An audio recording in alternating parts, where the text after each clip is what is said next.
আমি শাহিদ হাসান শাহী, অনার্স ৩য় বর্ষের ছাত্র। সিফাত আর মিমি রাফির গার্লফ্রেন্ড হলো নীলিমা। তাদের রিলেশন চলতেছে প্রায় ১ বছর যাবৎ। তারা দুজন দুজনকে খুব ভালোবাসে, কিন্তু হঠাৎ করেই নীলিমার বিয়ের কথাটা শুনে খুব খারাপ লাগলো। আমি না হয় এখন প্রেম প্রীতি থেকে অবসর নিয়েছি, কিন্তু এসবের ছ্যাঁকা খাওয়ার ব্যথাটা তো বুঝতে পারি। হ্যাঁ, আমিও একদিন ছ্যাঁকা খেয়েছি, যেটার বোঝা এখনো আমি সামলাতে না পেরে সবসময় একটা উক্তিই বলে থাকি, ছ্যাঁকাই শক্তি, ছ্যাঁকাই বল, যেই খেয়েছে সেই সফল। আমাদের বন্ধু মহলে আরেকটা বেস্ট কাপল আছে, আর তারা হলো সিফাত আর মিমি। তারাও একে অপরকে প্রচণ্ড ভালোবাসে, একজন অন্যজনকে ছাড়া এক মুহূর্ত থাকতে পারে না।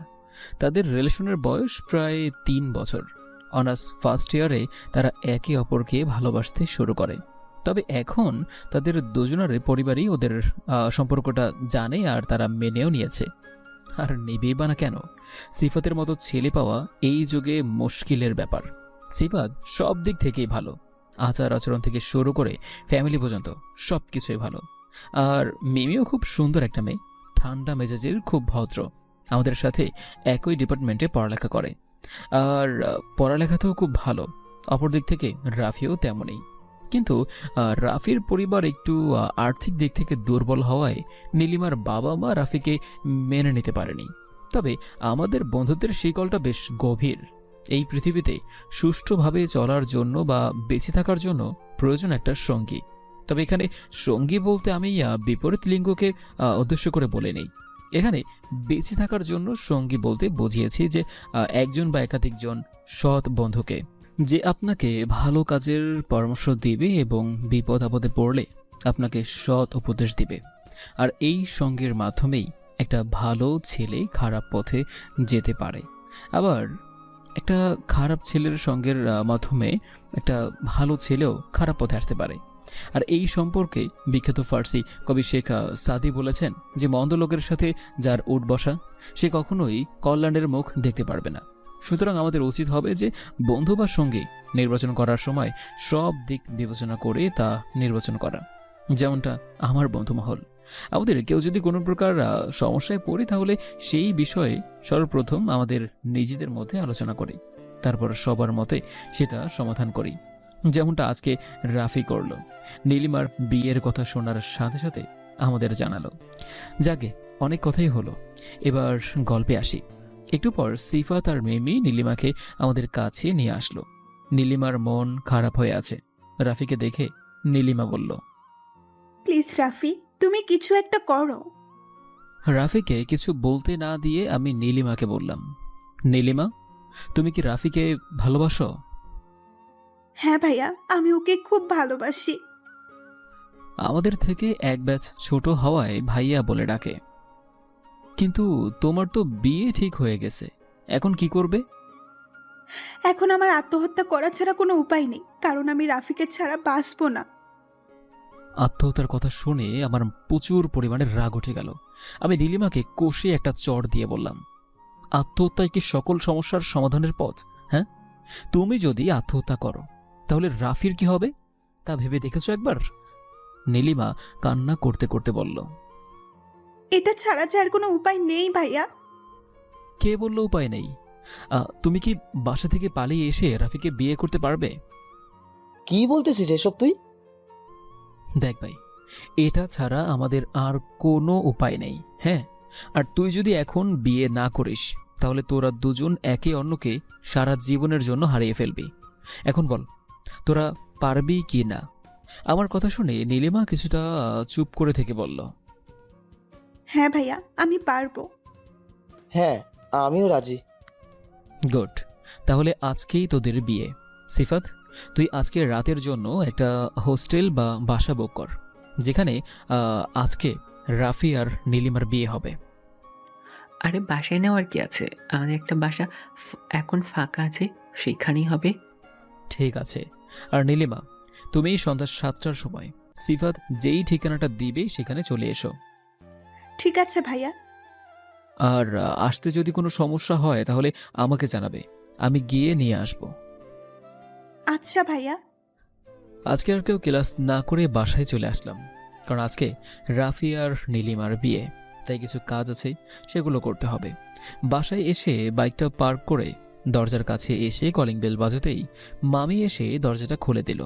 মামি আমাকে এই সময় বাসায় আসতে দেখে বলল, কি হয়েছে আব্বু তোর? এই সময়ে আসলি যে, কিছু হয়েছে নাকি? না মামি, আমি ঠিক আছি, এত চিন্তিত হওয়ার কিছু নেই।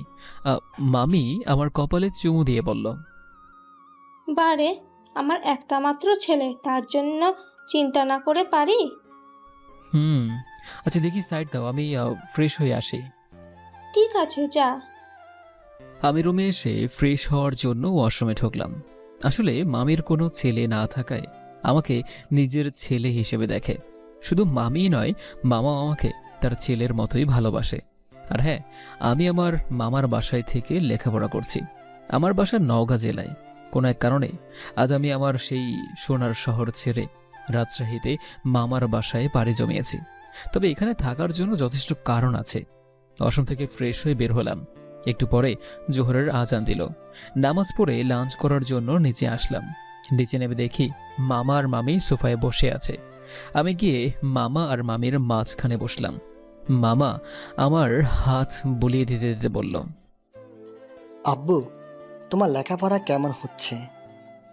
ভালো হচ্ছে মামা। মামা, তোমার একটা হেল্প লাগবে।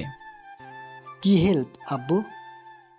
আহ, আসলে মামা, আমার এক ফ্রেন্ড মানে রাফি একটা মেয়েকে ভালোবাসে, আর মেয়েটাও রাফিকে ভালোবাসে। কিন্তু সমস্যা হলো মেয়েটার বাবা মেয়েটাকে বিয়ে দিয়ে দিচ্ছে, আর মেয়েটা মানে নীলিমা যদি রাফিকে না পায় তাহলে আত্মহত্যা করবে।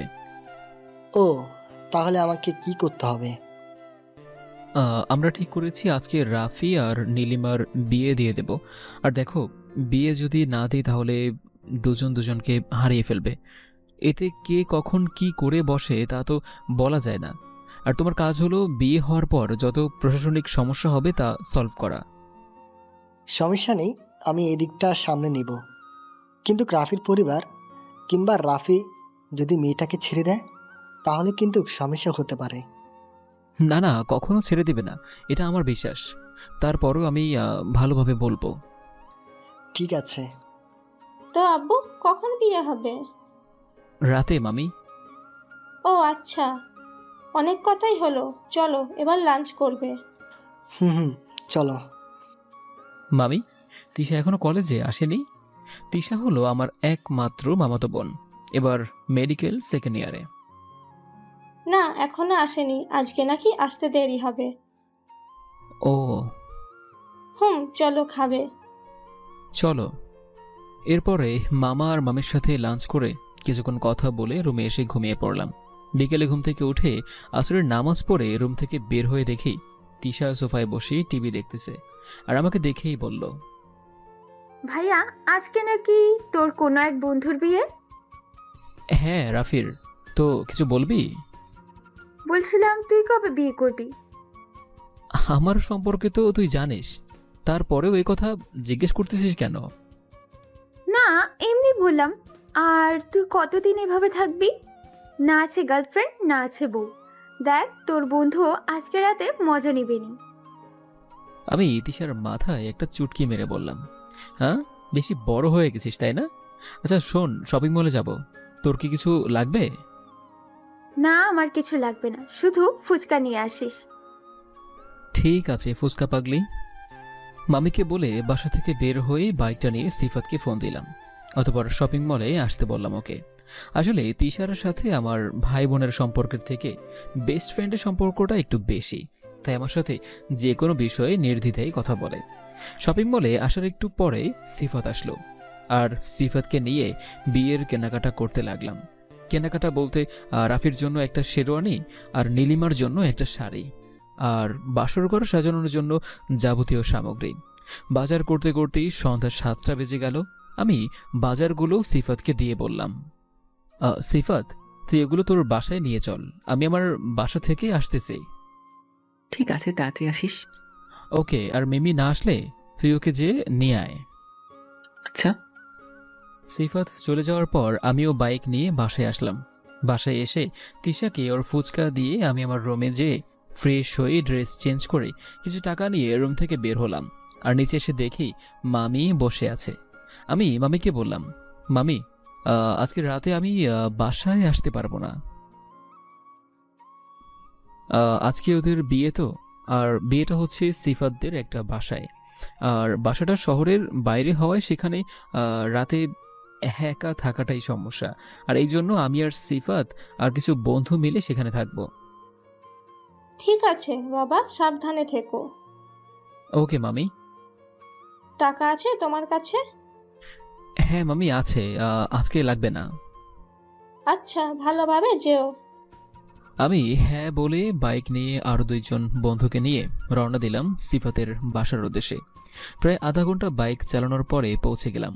বাসার ভিতরে গিয়ে দেখলাম যে মিমি আর নীলিমার একটা ফ্রেন্ড বসে থেকে গল্প করতেছে। আমি আর বন্ধুরা মিলে রাফির ঘর সাজাতে লাগলাম। আর অন্যদিকে মিমি আর নীলিমার বন্ধু মিলে নীলিমাকে বিয়ের জন্য সাজাতে লাগলো। ঘর সাজানোর পরে আমি সিফাতকে বাইকের চাবি দিয়ে কাজী সাহেবকে নিয়ে আসতে পাঠালাম। সিফাত চলে যাওয়ার পরে রাফিকে শেরওয়ানি পরিয়ে দিয়ে রেডি করিয়ে রাখলাম। একটু পরে কাজী সাহেব চলে আসলেন। আল্লাহর রহমতে ভালোভাবেই রাফির বিয়েটা হয়ে গেল। আর কাজী সাহেব তার প্রাপ্য দিয়ে পাঠিয়ে দিলাম। বিয়ের কাজ শেষ করতে করতে রাত 10:30 বেজে গেল। আমি আসার সময় কিছু খাবার নিয়ে এসেছিলাম, সেগুলো সবাইকে দিয়ে দিলাম। আর সবাই খাওয়া দাওয়া করে নিল। খাওয়া দাওয়া শেষ করে রাফি আর নীলিমাকে ওদের রুমে পাঠিয়ে দিলাম। যাওয়ার সময় ওরা দুজনেই আমাকে জড়িয়ে ধরে কান্না করে দোয়া নিয়ে রুমে গেল। ওদেরকে রুমে পাঠিয়ে দেওয়ার পরে আমার 2 বন্ধু, মানে যাদেরকে আমি এখানে আসার সময় নিয়ে এসেছিলাম, তারা চলে গেল। এখন নতুন দম্পতি ছাড়া আমরা এখানে আছি মোট 4 জন। আমি, সিফাত, মিমি আর নীলিমার ফ্রেন্ড। আমি আর সিফাত একটা রুমে শুয়ে পড়লাম, আর মিমি আর নীলিমার ফ্রেন্ড একটা রুমে ঘুমাতে গেল। সকালে ঘুম থেকে উঠে সবাই মিলে একসাথে নাস্তা করতেছি। তখন সময় হয়তো 7টা থেকে 7:30 হবে। তখনই কলিং বেলটা বেজে উঠল। ওদের নাস্তা করতে বলে আমি দরজা খুলতে গেলাম। দরজা খুলে দেখে তো আমার চোখগুলো বড় বড় হয়ে গেল, কারণ আমার চোখের সামনে দাঁড়িয়ে আছে 2 জন পুলিশ, আর তার সাথে দাঁড়িয়ে আছে নীলিমার বাবা। নীলিমার বাবার দিকে তাকিয়ে দেখে তো আমার অবস্থা খারাপ। চোখ দুটো লাল হয়ে আছে, দেখে বোঝা যাচ্ছে যে প্রচন্ড পরিমাণে রেগে আছে। তখন আমাকে গম্ভীর গলায় বললেন, আমার মেয়ে কোথায়? আমি মুচকি হেসে বললাম, আপনার মেয়ে তার স্বামীর সাথে নাস্তা করতেছে। হোয়াট? হ্যাঁ, আপনার মেয়ে রাফিকে ভালোবাসে, আর আপনি রাফির সাথে আপনার মেয়েকে বিয়ে দিবেন না, আর এই জন্য আমি ওদের বিয়ে দিয়েছি। এতক্ষণে নীলিমা, রাফি সহ সকলেই আমাদের কাছে চলে এসেছে। আমার কথা শুনে নীলিমার বাবা তেড়ে এসে আমার শার্টের কলার চেপে ধরে বলল, তোর সাহস কি করে হয় আমার মেয়েকে একটা? বলতেই নীলিমার দিকে তার নজর পড়ল, আর আমাকে ছেড়ে দিয়ে নীলিমার কাছে গিয়ে বলল, নীলিমা, এর ছেলে যা বলতেছে তা কি সত্য? হ্যাঁ বাবা। নীলিমার কথা শুনে নীলিমার বাবা নীলিমাকে একটা সজোরে চর মেরে বলল, আজ থেকে আমার কোনো মেয়ে নেই। যে ছিল সে মারা গেছে। অফিসার, এদেরকে থানায় নিয়ে চলুন। নীলিমার বাবা চলে যাইতেই নীলিমা ওর বাবার হাত চেপে ধরে বলল, বাবা আমাদের মেনে নাও, আমি রাফিকে ছাড়া বাঁচবো না। নীলিমার বাবা তার হাত থেকে নীলিমার হাত সরিয়ে নিয়ে আবারও চর মারতে চাইলে আমি তার হাত ধরে বললাম, অনেক করেছেন মিস্টার নজরুল চৌধুরী, নীলিমার বাবার নাম। আপনি কোথা থেকে এত সাহস পেয়েছেন? হ্যাঁ, নীলিমা এতক্ষণ আপনার মেয়ে ছিল, কিন্তু এখন আপনি তাকে মেয়ে হিসেবে অস্বীকার প্রাধান্য করেছেন। আর সবচেয়ে বড় কথা হলো, সে এখন একজনের স্ত্রী। সো আপনার আর মারার কোনো অধিকার নেই। নীলিমার বাবা আমার কথায় আরও রেগে গিয়ে পুলিশ অফিসারকে আমাদের থানায় নিয়ে যেতে বলল। এরপর আবার কি, আমাদের 6 জন, মানে নীলিমা, রাফি, সিফাত, মিমি আর নীলিমার ওই ফ্রেন্ড আর আমাকে পুলিশের গাড়িতে করে থানায় নিয়ে আসলো। থানায় নিয়ে আসার পর আমাদেরকে একটা রুমে ঢুকিয়ে রাখে, বাইরে থেকে তালা দিয়ে কনস্টেবল চলে গেল। ওরা সবাই একটা ঘোরের মধ্যে আছে। ওরা ভাবতেছে যে কি থেকে কি হয়ে গেল, কিন্তু আমার কোনো চিন্তা নেই, কারণ মামাকে ফোন দিলে এখান থেকে বের হতে আমার 5 সেকেন্ডও সময় লাগবে না। কিন্তু আমি দেখতে চাচ্ছি যে এখানে কি হয়। রাফি সহ ওরা সবাই অন্যমনস্ক হয়ে বসে আছে। আর আমি বসে থেকে কানে হেডফোন লাগিয়ে মাথা নিচু করে গান শুনতেছি। আমি রুমের দরজার বিপরীত দিক হয়ে বসে আছি। তবে কেউ যদি রুমে প্রবেশ করে তাহলে সে আমার সামনে না আসা পর্যন্ত আমাকে দেখতে পাবে না। হঠাৎ করে রুমের দরজা খোলার আওয়াজ পেলাম। আমি সেদিকে না তাকিয়ে গান শুনতেছি। একজন পুলিশ বলতেছে, ম্যাম, এরা এই কয়েকজন এই মেয়েটাকে এই ছেলের সাথে জোর করে বিয়ে দেয়, আর আমরা এদের সেখান থেকে তুলে এনেছি। পুলিশটার কথা শুনে অবাক না হয়ে আর পারলাম না। আমি পুলিশটাকে দেখার জন্য পিছনে মাথা ঘোরাতেই আমি বসা থেকে উঠে দাঁড়িয়ে গেলাম। আমি কাকে দেখতেছি? কারণ এটা আর কেউ নয়, এটা হলো আমার এক্স গার্লফ্রেন্ড সামিয়া, যার জন্য আমি আজ নিজের শহর ছেড়ে এখানে চলে এসেছি। সামিয়াও আমার দিকে অবাক দৃষ্টিতে তাকিয়ে আছে। পুলিশের কনস্টেবলের ডাকে সামিয়ার ঘোর কাটল। ম্যাম, কোথায় হারিয়ে গেলেন? না কি মানে বলুন? কনস্টেবল আমাকে দেখিয়ে দিয়ে বললেন, এই ছেলে হলো এদের লিডার। সামিয়া আমার দিকে তাকিয়ে বলল, ও তাহলে এখনো লুচ্চামো শেষ হয়নি? সামিয়ার কথা শুনে ওরা কিছুটা অবাক হয়ে গেল, কারণ আমার সম্পর্কে এমন রিপোর্ট একটা পুলিশ অফিসার দিবে তা অবাক হওয়ারই বিষয়। তবে আমি অবাক না হয়ে বরঞ্চ একটা মুচকি হাসি দিয়ে পিছনে ঘুরে গান শোনার জন্য মনোযোগ হলাম। সামিয়া কনস্টেবলকে আমাকে শাস্তি মারার হুকুম দিয়ে বাইরে চলে গেল। এখনো আমার প্রতি তোর এত রাগ, বুঝবি একদিন। আমার বন্ধুদের জন্য এক রুম আর আমাকে অন্য রুমে নিয়ে গেল। এই রুমে শুধু আমি একাই আছি। আর একটু পরে কনস্টেবল একটা রশি নিয়ে এসে আমাকে বাঁধল। আর বাঁধার পরে যেই না আমাকে মারতে যাবে, ঠিক তখনই আমার এই রুমে একজনের আগমন ঘটল। তাকে দেখার পরে কনস্টেবল সাহেব আমাকে মারার জন্য যেই লাঠি হাতে নিয়েছিল তা ফেলে দিয়ে সেই আগন্তুকের কাছে চলে গেল। আর সেই আগন্তুক লোকের চোখে মুখে ছিল স্পষ্ট রাগের ছাপ। আর এরপরে সেই লোকটা ধীরে ধীরে আমার কাছে আসলো। আর তার পিছে পিছে আসতেছিল সামিয়া সহ এই থানার সকল পুলিশ। সেই লোকটা আর কেউ নয়, সেই লোকটা হলো আমার মামা।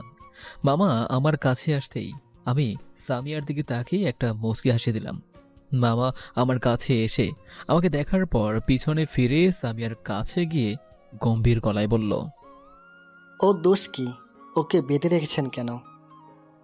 সামিয়া আমতো আমতো করে বলল, আসলে স্যার এই ছেলেটা এই মেয়েকে জোর করে তুলে নিয়ে যেয়ে ওর বন্ধুর সাথে বিয়ে দিয়েছে। Just start up. আপনি কি জানেন এই ছেলেকে? সামিয়া অবাক হয়ে বলল, না স্যার। এটা হলো আমার ছেলে শাহিদ হাসান শাহি। আর তার দোষ কি জানেন? সে এই মেয়েকে তার বন্ধুর সাথে বিয়ে দিয়ে আত্মহত্যা করার থেকে বাঁচিয়েছে, আর তাকেই আপনারা বেঁধে রেখেছেন। সামিয়া মাথা নিচু করে বলল, সরি স্যার, আমরা বুঝতে পারিনি। কনস্টেবল ওনাকে ছেড়ে দিন। এরপর কনস্টেবল এসে আমার রশিগুলো খুলে দিল। মামার ফোনে একটা কল আসতেই তিনি একটু সাইটে চলে গেল। আর আমি আমার বন্ধুদের জন্য রাফি, নীলিমা, সিফাত, মিমি আর নীলিমার ফ্রেন্ডের জন্য অপেক্ষা করতে লাগলাম। তবে আমি থানার মধ্যে একটা রুমে বসে আছি, সামিয়ার কেবিনের সামনেই বসে আছি। একটু পরে আমার ফ্রেন্ডদের অন্য একটা রুম থেকে বের করে নিয়ে আসলো। আমি বসা থেকে উঠতেই দেখি নীলিমার বাবা নজরুল চৌধুরী থানায় প্রবেশ করলো। আমাদের এই অবস্থায় দেখে তিনি প্রচণ্ড রেগে গেলেন। তিনি ভেবেছিলেন আমাদের আটকে রাখা হবে আর তিনি এসে আমাদের ব্যবস্থা নেবেন, কিন্তু না, তিনি এসে আমাদের তার ভাবনার বিপরীত অবস্থায় পেলেন। আর নজরুল চৌধুরী রেগে গিয়ে সামিয়াকে বললেন, কি হলো ম্যাম, আপনি এদেরকে ছেড়ে দিয়েছেন কেন? মানে? কি মানে করতেছেন? আমার মেয়েকে যারা জোর করে একজন ফকিরের বাচ্চার সাথে বিয়ে দিয়েছে, আর তাদেরকে আপনি ছেড়ে দিয়েছেন? নীলিমার বাবার কথা শুনে মেজাজটা বিগড়ে গেল। যা বলার আমাদের বলবে, কিন্তু বাবা মাকে নিয়ে কথা বলায় রাগ উঠে গেল। কিন্তু নিজেকে ঠান্ডা রাখলাম। হঠাৎ মামা পিছন থেকে রুমে ঢুকতে ঢুকতে বলল, মায়েটা না হয় আমিই বলতেছি মিস্টার নজমুল চৌধুরী। নীলিমার বাবা মামাকে দেখে বলল, আরে স্যার, আপনি এখানে এসেছেন ভালোই করেছেন। এই ছেলেগুলো আমার মেয়েকে তুলে নিয়ে এসে জোর করে বিয়ে। নীলিমার বাবার কথা শুনে নীলিমা বলল, না স্যার, আমাকে কেউ জোর করে বিয়ে করেনি বা দেয়নি, আমি নিজ ইচ্ছাই করেছি। নীলিমার বাবা নীলিমার উপর রেগে গিয়ে বলল, তুই চুপ কর। কেন চুপ করবে মিস্টার নজমুল চৌধুরী? আপনাদের মতো কিছু স্বার্থপর পিতামাতার জন্য নষ্ট হয়ে যায় হাজারো ছেলে মেয়ের জীবন। আপনারা শুধু খুঁজেন অর্থ সম্পদ ওলা ছেলেকে, কিন্তু আপনারা কখনো ভাবেন না যে আমার মেয়ে যার কাছে যায় সে সুখে থাকবে না কষ্টে থাকবে। আচ্ছা নজমুল চৌধুরী, আপনি কি বলতে পারবেন আপনার মেয়েকে আপনি যেখানে বিয়ে দিতে চেয়েছিলেন সেখানে আপনার মেয়ে সুখে থাকবে, এমনকি তার জীবনটা টিকে থাকবে? মানে স্যার, বুঝলাম না। মামা চেয়ার টেনে নিয়ে বসতে বসতে বলল, মানেটা খুব সহজ মিস্টার নজমুল চৌধুরী। এই আপনার মেয়ে আর আপনার বর্তমান জামাই মানে রাফি দুজনে একে অপরকে ভালোবাসে। আপনি যদি আপনার মেয়েকে আজ অন্য কোথাও বিয়ে দিয়ে দিতেন তাহলে আপনি আপনার মেয়েকে হারিয়ে ফেলতেন। মানে আপনার মেয়ে তার ভালোবাসার মানুষটাকে না পাওয়ার জন্য আত্মহত্যা করত। আপনি হয়তো বা ভাবতেছেন আমি এসব কি করে জানলাম। এটা হলো আমার ভাগ্নে। সে আপনার মেয়ে সম্পর্কে কালকে আমাকে গতকাল বলে, আর এটাও বলে যে আপনার মেয়ে যদি রাফিকে না পায় তাহলে সে আত্মহত্যা করবে। আর আপনার মেয়েকে আত্মহত্যার থেকে আর এই পৃথিবীতে সুখী মানুষে রাখতে হিসাবে আমার ভাগ্নে আজ পুলিশের হাতে বন্দি। তাহলে আপনি বলতে পারেন যে আপনার মেয়ে আপনাকে এই বিষয়ে জানালো না কেন? এর উত্তরে আমি মনে করি আপনাকে না জানানো বা না বলাটাই উচিত। কারণ আপনার মেয়ে আপনাকে রাফির কথা বলেছিল, কিন্তু রাফি গরিব বলে আপনি মেনে নিতে পারেননি। আজও আপনি রাফিকে ফকিরের বাচ্চা উপদে দিলেন। মামার কথা শুনে নীলিমার বাবা নিচের দিকে তাকিয়ে আছে। মনে হচ্ছে তার ভিতরে অনুশোচনা বোধ কাজ করতেছে। আর সামিয়া সহ এই রুমে যতগুলো লোক ছিল সবাই মামার মুখের দিকে তাকিয়ে মামার কথা শুনতেছিল। শুনেন, টাকা পয়সার মধ্যে সুখ শান্তি থাকে না। আপনার অনেক অর্থ সম্পদ আছে, কিন্তু আপনার মেয়ে আপনার কাছ থেকে আলাদা বা অনেক দূরে, যেখান থেকে আর কখনো ফিরবে না। তাহলে কি হবে আপনার এত অর্থ সম্পদ থেকে, যেখানে বাবা নামের ডাকটি আর শুনতে পারবেন না? কি হবে এত বাড়ি গাড়ি অর্থ সম্পদ থেকে, যেখানে সন্ধ্যার পরে বালিশে মাথা রেখে সন্তানের কথা ভেবে চোখের পানি দিয়ে বালিশ ভিজিয়ে?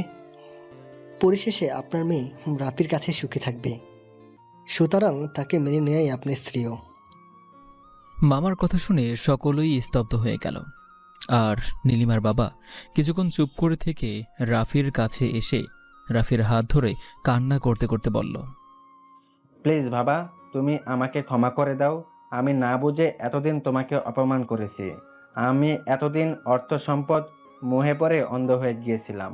আমি কখনো ভাবিনি আমার মেয়ে কার কাছে সুখে থাকবে আর কার কাছে দুঃখে থাকবে। কিন্তু আখতারুজ্জামান স্যারের কথা শুনে আমি বুঝতে পারলাম আমার মেয়ে তোমার কাছে সুখে থাকবে, আর আমার মেয়ের সুখেই আমার সুখ। আঙ্কেল, আপনি আমার বাবার বয়সী, আপনি আমার কাছে ক্ষমা চাচ্ছেন কেন? আরে আপনার জায়গায় যে কেউ হলে একই কাজ করতো। আমি আপনাকে আগেই ক্ষমা করে দিয়েছি আঙ্কেল।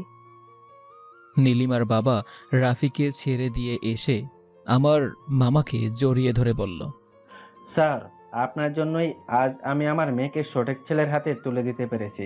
ধন্যবাদ আপনাকে। আমাকে ধন্যবাদ দেওয়ার কিছু নেই, ওদেরকে মেনে নিলে আমি খুশি হব। ঠিক আছে স্যার। এরপরে নীলিমার বাবা নীলিমার কাছে এসে নীলিমার হাত ধরে বলল, মারে, আমাকে ক্ষমা করে দে, আমি না বুঝে তোদের ভালোবাসাকে অপমান করেছি। নীলিমা ওর বাবাকে জড়িয়ে ধরে বলল, বাবা, আমি তোমাকে মাফ করে দিয়েছি, তুমি শুধু আমাদের মেনে নাও। হ্যাঁ রে মা, নিয়েছি তোদের মেনে। রাফি বাবা, তোমার বাবার নাম্বার দাও। এই নিন আঙ্কেল। আঙ্কেল কি? হ্যাঁ, আমাকে বাবা ডাকবে। ঠিক আছে বাবা। গুড। এরপরে নীলিমার বাবা আমার কাছে এসে বলল, বাবা সাদি, তুমি আমাকে মাফ করে দাও। তুমি আমার মেয়ের সুখের জন্য এত কিছু করেছো, আর আমি আঙ্কেল, এখানে ক্ষমা করার কিছুই নেই, আপনি ওদের মেনে নিয়েছেন, এতেই আমি খুশি। এরপরে নীলিমার বাবা সহ সবার কাছ থেকে তার পূর্বের ব্যবহারের জন্য ক্ষমা চাইলেন, আর সবাই তাকে ক্ষমা করে দিল। এরপরে তিনি আরও কিছু কথা বলে রাফি আর নীলিমাকে তার বাড়িতে যেতে বলে থানা থেকে চলে গেলেন। এরপরে মামাও কিছুক্ষণ কথা বলার পর তিনিও তার অফিসে গেল। এখন শুধু আমি, রাফি, নীলিমা, আমার বন্ধুরা আর সামিয়া রুমে আছি। রাফি আমাকে জড়িয়ে ধরে বলল, দোস্ত, তোকে যে কি বলে ধন্যবাদ দিব তা খুঁজে পাচ্ছি না। শালা, ধন্যবাদ দিতে হবে না, এখন রেস্টুরেন্টে নিয়ে গিয়ে কিছু খাওয়া। থানায় আসার সময় ভেবেছিলাম যে তারা হয়তো কিছু খেতে দিবে, কিন্তু তা না করে তারা রাগ নিয়ে বাঁচে না। সামিয়াকে একটু শুনিয়ে শুনিয়ে বললাম। আমার কথা শুনে সামিয়া আমার দিকে একটু ভোরও কুচকে তাকালো। সিফাত হাসতে হাসতে বলল, আর একটু পরে তোর মামা আসলে পুলিশ ম্যাম তোকে সকালে নাস্তা করে দিত। আমি পকেটে হাত ঢুকিয়ে দিয়ে বললাম, তোদের পুলিশ ম্যাম আমাকে মারবে? সাহস থাকলে আমার গায়ে একটু হাত দিতে বল। আমার কথা শুনে সামিয়া আরো ক্ষেপে গেল। এখানে আর না থেকে তার কেবিনেই চলে গেল। আর সামিয়ার এরকম ব্যবহার দেখে ওরা কিছুটা অবাক হলো। আমি এই বিষয়টাকে এড়িয়ে নেওয়ার জন্য রাফিকে বললাম, কিরে, কখন খাওয়াবি সেটা বল। ভাইয়া চলেন, আমি আপনাদের খাওয়াবো। তুমি থামো, আজ আমরা রাফির থেকে খাবো। ঠিক আছে, আমি তোদের খাওয়াবো, চল। এরপরে আমরা সবাই থানা থেকে বের হয়ে আসলাম। আর আমি বের হয়ে এসে ওদেরকে বললাম, তোরা চল, আমি আসতেছি। কোথায় যাবি আবার? আসতেছি, তোরা চল। ওদেরকে এই কথা বলে আমি আবার থানায় আসলাম। আর থানায় এসে সোজা সামিয়ার কেবিনে গেলাম। রুমে ঢুকে দেখে মিস রোমে নেই। আমি একটা চেয়ার টেনে বসে পড়লাম। একটু পরে ম্যাম ওয়াশরুম থেকে বের হয়ে আসলো। আমাকে তার রুমে দেখে তেড়ে এসে আমার জামার কলার চেপে ধরে আমার মুখের কাছে তার মুখ নিয়ে এসে বলল, তোর সাহস কি করে হয় আমার অনুমতি ছাড়া আমার রুমে আসার? আমি ওর ঠোঁট দুটোতে আমার ঠোঁটটা একটু হালকা ছুঁয়ে দিয়ে বললাম, এখনো তো তোর সেই তেজ ফোড়ায়নি দেখতেছি। হ্যাঁ, লক্ষ্য করলাম সামিয়ার ঠোঁট দুটি কাঁপতেছে। আমি আর নিজেকে সামলাতে না পেরে আবার 4 ঠোঁট এক করে দিলাম। সামিয়া ছাড়ানোর চেষ্টা করতেছে, কিন্তু আমার শক্তির কাছে পেরে উঠতে পারছে না। প্রায় 5 মিনিট পর ছেড়ে দিয়ে বললাম, এত দেমাগ কিন্তু ভালো নয়, বুঝতে পেরেছিস? আর হ্যাঁ, মিষ্টির স্বাদটা কিন্তু অসাধারণ ছিল। বলেই একটা চোখ টিপ দিয়ে রুম থেকে বের হয়ে আসলাম। মনে মনে ভাবতেছি যে আমাকে কষ্ট দেওয়ার ফলে এখন হারে হারে টের পাবে মিস সামিয়া। আমি থানা থেকে বের হয়ে বাইরে এসে দেখি বন্ধুরা আমার জন্য অপেক্ষা করতেছে। আমাকে দেখে রাফি বলল, কিরে, কোথায় গিয়েছিলি? একটু কাজ ছিল, চল তাড়াতাড়ি। কেউ আর কথা না বাড়িয়ে 3টা রিক্সা নিয়ে রওনা দিলাম রেস্টুরেন্টের উদ্দেশ্যে। আমি আর সিফাত এক রিক্সায়, রাফি আর নীলিমা এক রিক্সায়, মিমি আর নীলিমার ফ্রেন্ড এক রিক্সায়। শাহিদ সামিয়ার রুম থেকে বের হয়ে যাওয়ার পরে সামিয়া বিড়বিড় করে বলতেছে, শয়তান ছেলে বলে নাকি আমার তেজ এখনো কমেনি। আমার তেজ আছে, তাহলে আমাকে কিস করলি কেন? আমি কি সরকারি জিনিস? এখন তো দেখতে আগের থেকে ভালো হয়েছিস, আবার বলে আমার মিষ্টির স্বাদ নাকি অসাধারণ। শয়তান ছেলে। আমরা একটা রেস্টুরেন্টের সামনে এসে রিক্সা থেকে নামলাম। ভাড়া মিটিয়ে রেস্টুরেন্টে ঢুকে 6 জন মিলে একটা টেবিল বুক করলাম। একটু পরে ওয়েটার আমাদের অর্ডার নিতে আসলো। আমরা যে যার মতো ইচ্ছা মতো অর্ডার করলাম। খাওয়া দাওয়া শেষ করে রাফি বিল দিল। আর এরপরে রেস্টুরেন্ট থেকে বের হয়ে যে যার বাসায় যাওয়ার জন্য রিক্সা নিয়ে রওনা দিলাম। আর রাফি আর নীলিমার বাসায় গেল। আর আসার সময় সিফাতকে বললাম আমার বাইকটা ওর বাসা থেকে নিয়ে আসতে। আমি বাসায় এসেই কলিং বেল বাজাতেই মামি এসে দরজা খুলে দিল। মামির সাথে কিছুক্ষণ কথা বলে রুমে এসে ফ্রেশ হয়ে শুয়ে পড়লাম, কারণ গত রাতে ভালো করে ঘুম হয়নি। বালিশে মাথা দিতেই ঘুমিয়ে গেলাম। সন্ধ্যায় তিশার ডাকে ঘুম ভাঙল। ঘুম থেকে উঠে ফ্রেশ হয়ে হালকা নাস্তা করে ছাদে গেলাম। ছাদে গিয়ে দোলনায় বসতেই মনে পড়ে গেল 3 বছর আগের কথা। ডুব দিয়ে দিলাম 3 বছর আগের সেই অতীত। ভাইয়া, ও ভাইয়া, ওঠো। আর কত ঘুমাবে? আজকে আমাকে ঘুরতে নিয়ে যাবে না? হ্যাঁ আপু, তুই যা, আমি আসতেছি। ঠিক আছে। এই কথা বলে সাফিয়া আমার রুম থেকে বের হয়ে গেল। ও, আপনাদের তো বলাই হয়নি, সাফিয়া হলো আমার একমাত্র আদরের বোন। আমার পরিবারের মোট সদস্য সংখ্যা হলো 4 জন, বাবা, মা, বোন আর আমি। বাবা হলেন এখানকার মানে নওগাঁর একটা কলেজের প্রিন্সিপাল, আর মা গৃহিণী। আমি এবার ইন্টার সেকেন্ড ইয়ারে, আর সাফিয়া এবার নবম শ্রেণীতে। এই নিয়েই আমাদের পরিবার। আজকে শুক্রবার, দুপুরে নামাজ পড়ে এসে লাঞ্চ করে ঘুমিয়েছিলাম। আমার বোনের ডাকে আমার ঘুম ভেঙে গেল। আজকে নাকি তাকে ঘুরতে নিয়ে যেতে হবে। আমিও নিয়ে যাই। ফ্রেশ হয়ে ড্রেস চেঞ্জ করে রুম থেকে বের হয়ে নিচে আসলাম। নিচে এসে দেখি আমার আব্বু আম্মু সোফায় বসে থেকে গল্প করতেছে। আমাকে দেখে আম্মু বলল, কোথায় যাবি বাবা? আম্মু, সাফিয়া নাকি আজকে ঘুরতে যাবে, তাই ওকে নিয়ে একটু ঘুরতে যাব। আম্মুর সাথে কথা বলতেই সাফিয়া রুম থেকে সেজে গোজে বের হয়ে নিচে আসলো। ঠিক আছে, ভালোভাবে যাবি। ঠিক আছে আম্মু। বাসা থেকে বের হয়ে আসতেই আব্বু বলল, সাইদ গাড়ি নিয়ে যাও। না আব্বু, রিকশায় চলে যাব। আচ্ছা যাও। এরপরে আমি সাফিয়াকে নিয়ে বাসা থেকে বের হয়ে আসলাম। রাস্তায় এসে একটা রিকশা নিয়ে ঘুরতে বের হলাম। বাইক আছে, কিন্তু আজকে নিয়ে আসতে মন চাইল না। প্রথমে একটা পার্কে আসলাম। পার্কে দুই ভাই বোন কিছুক্ষণ আড্ডা দিয়ে একটা ফুচকার দোকানে গিয়ে দুই ভাই বোন মিলে একসাথে ফুচকা খেলাম। আর ফুচকা খাওয়ার পরে আরেকটু ঘোরাফেরা করে আবার একটা রিকশা নিয়ে বাসায় আসলাম। আর বাসায় আসতে আসতেই সন্ধ্যা হয়ে গেল। রুমে এসে ফ্রেশ হয়ে নামাজ পড়লাম। নামাজের পরে কিছুক্ষণ স্টাডি করলাম। আর একটু পরে সাফিয়া এসে ডিনার করার জন্য ডেকে গেল। আমিও ডিনার করার জন্য নিচে গেলাম। ডাইনিং টেবিলে যেয়ে দেখি আব্বু আম্মু আর সাফিয়া আমার জন্য অপেক্ষা করতেছে। আমি গিয়ে আম্মুর পাশেই বসলাম। আম্মু আমাকে তার হাত দিয়ে তুলে খাইয়ে দিল। এটা আম্মুর নিত্যদিনের রুটিন। আর আমাকে খাইয়ে দেয়া দেখে সাফিয়া গাল ফুলিয়ে বলল, আম্মু, তুমি শুধু ভাইয়াকেই বেশি আদর করো, আমাকে একটুও করো না। আমার আম্মুটা তো দেখছি রাগ করেছে। এসো তোমাকে খাইয়ে দিই। সাফিয়া খুশি হয়ে আম্মুর অন্য পাশে বসলো। আম্মু সাফিয়াকে খাইয়ে দিতে লাগলো। আর খুব আনন্দের সাথে ডিনারটা শেষ করলাম। ডিনার শেষ করে আব্বু আম্মুর সাথে কিছুক্ষণ আড্ডা দিলাম। আর এরপরে রুমে এসে স্টাডি করে ঘুমিয়ে পড়লাম। সকালে সাফিয়ার ডাকে ঘুম থেকে উঠলাম। ঘুম থেকে উঠে ঘড়ির দিকে তাকিয়ে দেখি যে প্রায় 9টা বেজে গিয়েছে। তাই তাড়াহুড়ো করে ফ্রেশ হয়ে নাস্তা করে বাইক নিয়ে বের হলাম কলেজের উদ্দেশ্যে। আর আব্বু সাফিয়াকে ওর স্কুলে নামিয়ে দিয়ে কলেজে যাবে। আর হ্যাঁ, আমি আব্বুর কলেজেই, মানে আব্বু যেই কলেজের প্রিন্সিপাল সেই কলেজেই পড়ি। কলেজে পৌঁছানোর পরে বাইকটা পার্কিং লটে রেখে এসে বন্ধুদের কাছে গেলাম। যেয়ে দেখি বন্ধুরা আমাদের আড্ডা দেওয়ার জায়গায় বসে আছে। আমাকে দেখে নীলা, আমার বন্ধু আরও আছে, ইকবাল, সাকিব, রিয়াদ আর মিতু, ওরা বলল, কি রে, এত দেরি করলি কেন আসতে? হ্যাঁ, আজকে দেরি করলি কেন? আরে দোস্ত, ঘুম থেকে উঠতে একটু দেরি হয়ে গেছে। কেন, কেউ ডাক দেয়নি? না আরে, ডাক দেওয়ার জন্য কেউ থাকলে তো দিবে। তাহলে বিয়ে কর, তাহলেই তো ডাক দেওয়ার মানুষ পাবি।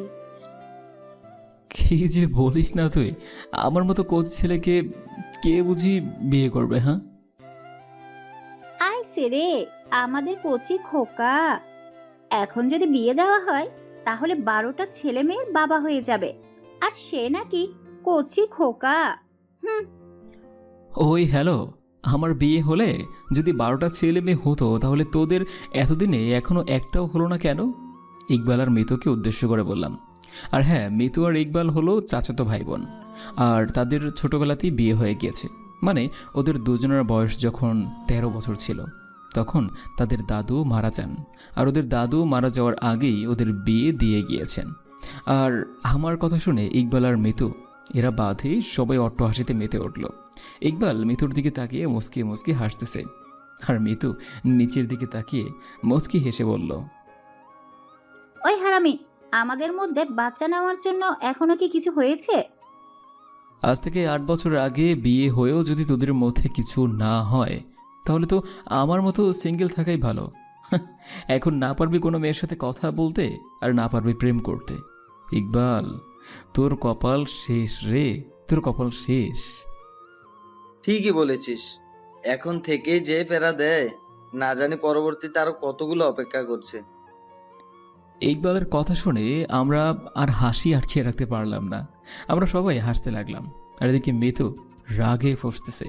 আর মিতু রেগে গিয়ে ইকবালকে বলল, আমি তোকে প্যারা দেই তাই না? দাঁড়া, আগে বাসায় চল, তোকে দেখাচ্ছি মজা। ইকবাল মিতুর মাথায় হাত বুলিয়ে দিতে দিতে বলল, কে বললো তুমি আমাকে বেড়া দাও? তুমি তো আমার মিষ্টি বউ, খালি আদর করো। মিতু ওর মাথা থেকে এক ঝটকায় ইকবালের হাতটা ছাড়িয়ে নিয়ে বলল, আমাকে আর পাম দিয়ে লাভ হবে না, আমি এমনিতেই মিষ্টি। আমরা বসে থেকে ওদের দুজনের এসব কাহিনী শুনতেছি। হঠাৎ মেয়েলি কণ্ঠে পিছন থেকে কে যেন বলল, এখানে শাহিদ হাসান শাহিকে। মেয়েটির কথা শুনে পিছনে তাকাতেই তো আমি হাঁ হয়ে গেলাম। এটা আমি কাকে দেখতেছি?